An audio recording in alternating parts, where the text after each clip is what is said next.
নমস্কাৰ। আজি মই আমাৰ গোলাঘাটলৈ আহিছিলোঁ এক্সেছবাৰৰ মানে ছেশ্যন দিবলৈ বাইদেউ, আৰু লগতে আজি কাহিনী এটা ক'ম আপোনালোকক। আমাৰ এক্সেছৰ মানে যিসকলে বিশ্বাস নকৰে সেইসকলৰ কাৰণে বনাইছোঁ ভিডিঅ'টো, আৰু ভিডিঅ'টো সকলোৱে চাব। আজি বাইদেউক মই এক্সেছবাৰ ছেশ্যন এটা দিলোঁ। বাইদেৱে এক্সেছ শিকিছিলে, কিন্তু মানে বাইদেউৰ মানে অকণ সময়ো নহয়, আৰু মানে তেখেতৰ যিহেতু চাকৰি কৰে তেনেকৈ টাইমটো মানে নাপায় ইমান। আজি মোৰহঁতৰ ছেশ্যনটা হ'লে কেনেকুৱা লাগিলে বাইদেউ? ভাল লাগিলে। আৰু এক্সেছটো শিকা আপোনাৰো অকণমান দিন হ'ল ন? অকণমান কওকচোন। এবছৰে হ'ল মোৰ শিকা, কিন্তু মই তেনেকৈ হেৰি কৰা নাই, ঘৰৰ মানুহখিনিৰ কাৰণে কৰিছোঁ আৰু ঘৰতে কৰিছোঁ এতিয়া। আৰু আমাৰ এই কণমানিজনীৰ জেঠাই হয় যেনিবা ইয়াৰ বাইদেউ, এই কণমানিজনীৰ কাহিনী এটা ক'ম আজি। আৰু সেই কণমানিজনী মানে কি জন্ম হওঁতে মানে বাইদেৱে মানে ভাগি পৰিছিলে যে হ'বনে নহয় ন। তাৰপাছত মানে তনুজা মেমৰ ভিডিঅ' চাই তেখেতে ষ্টেটমেণ্ট কৈ দিওঁ মানে আমাৰ বিয়া হোৱাৰ পিছত মানে প্ৰথম অৱশ্যে 2 বছৰমান আমি বিচৰা নাছিলোঁ। তাৰপিছত যেতিয়া বিচাৰিলোঁ তেতিয়া মোৰ এবাৰ এক্টপিক প্ৰেগনেঞ্চি হ'ল। একেবাৰে মৰাৰ পৰা বাচি আহিছোঁ। এক্টপিক মানে কি আপোনালোকে নিজে গুগল কৰি চাই ল'ব, তেতিয়া গম পাব মানে এগৰাকী মাইকী মানুহৰ কেনেকুৱা অৱস্থা হয়। ডক্টৰে ক'লে মোৰ 50%হে আছে, 50% মানে সম্ভাৱনাটো প্ৰায় নাই এনেকৈ ক'লে। আৰু তেতিয়া বহুত সময় অকণ ভাগিও পৰিছিলোঁ। মানুহে নানা ৰকমৰ কথা কয়, সমাজখনেই আমাৰ তেনেকুৱা, ল'ৰা ছোৱালী নথকা অৱস্থাত কেনেকুৱা কি কয় সকলোৱে জানে। আৰু তাৰপিছতে বিশ্বাস এটা আছিলে।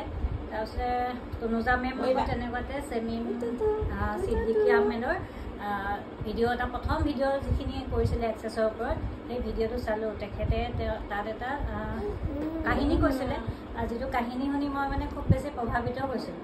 প্ৰভাৱিত হোৱাৰ লগে লগে তেখেতে যেনেকৈ সেই মানুহগৰাকীক কৈছিলে, ঠিক সেইমতে ময়ো সেই নিগেটিভ থিংকিংখিনি এৰি পেলাই পজিটিভ হ'বলৈ চেষ্টা কৰিছিলোঁ। আৰু তাৰ কেইদিনমানৰ পিছতে এই মোৰ আমাৰ মাজলৈ আহিলে। আৰু আপোনালোকেও যদি বিচাৰে, বিশ্বাস ৰাখিব লাগিব সকলো বস্তুতে। বিশ্বাসটোৱে মেইন। যদি এক্সেছ ল'ব বিচাৰে বিশ্বাসত আহিব, বিশ্বাসত ল'ব, তেতিয়া বিশ্বাসত ইউনিভাৰ্চে নিশ্চয় আপোনালোকক দিব। তেনেকৈ এতিয়া আমাৰ কণমানিজনী এক্সেছ বাৰ্ছৰ মানে এটা উদাহৰণ আৰু বহুত ডাঙৰ উদাহৰণ। কাৰণ ময়ে মানে বিশ্বাস কৰা নাছিলোঁ মানে। আজি এটা লয় মানে ধৰক আজি মই আহিলোঁ, সেইটো কিমান ডাঙৰ এটা বিশ্বাস। আৰু মানে মানুহে কয় বোলে এক্সেছে বোলে এনেকুৱা কাম কৰিব পাৰে নেকি, কিন্তু এক্সেছে চব কামেই সম্ভৱ। সকলো যেতিয়া দিব পাৰে, জীৱ এটা যেতিয়া পৃথিৱীলৈ আনিব পাৰিছে, তেতিয়া সকলো সম্ভৱ। মানে ইউনিভাৰ্চে দিছে ধৰক, হয়। আমাৰ টকা পইচাখিনিতো সাধাৰণ কথা ধৰক, মানুহেতো জীৱ এটা সৃষ্টি কৰিব পাৰে জানো? IVF কৰিলেও ডাক্তৰ ফেইল হৈ যায়। গতিকে নিজে হৈছে আৰু সেইটো এটা কিমান ডাঙৰ পজিটিভ মানে হেৰি ন। মানে পজিটিভ বা মানুহৰ বিশ্বাস সেইখিনি লাগে মানুহৰ জীৱনত, নহ'লে মানুহ আগবাঢ়িব নোৱাৰে বা যিকোনো কামত ছাকচেছ হ'ব নোৱাৰে।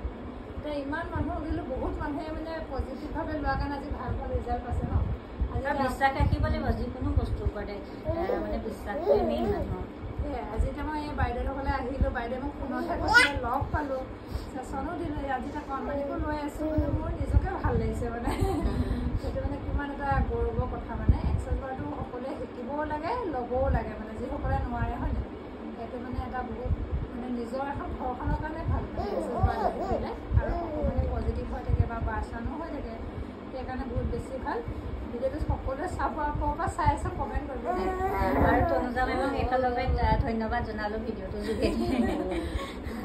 হয়তো সেইটো সময়ত এইটো ভিডিঅ' মই নোপোৱা হ'লে চাগে আজি এই মানে থাকিলে চাগে।